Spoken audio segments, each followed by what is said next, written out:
Měli jsme šílený nápad. Ne, neměli, ale za to jsme po delší době udělali speciálku na Volt, slaninový bacon pickle smash. Tohle bude menší série, u které jsme vybrali pracovní název Nažrat. Víceméně budeme dokumentovat novinky Buddies, co bude nového a na co se teď můžete těšit. No a teď k tomuhle fešákovi. Je v brutálně nadýchané bramborové bulce. Plátky pořádné slaniny, 150 gramů hovězího, pořádně osolíme, opepříme, mezi tím si dáme smažit hrany. Potočíme maso a pokračujeme s plátky cheddaru.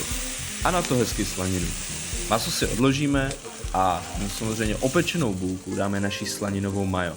Plátky kyselých okurek, Pak přidáme strouhaný cheddar a na to naše maso přidáme nakládanou cibuli. A tady pár close-upů na burger. Teď to párkrát blejsknu, ať máme co dávat na stories na Instagram. A tady je Bacon Pickle Smash Burger. Za odměnu si ho dáme jako fitness před tréninkovku. A sleduj nás, aby tady ten musel točit víc videí. Čus.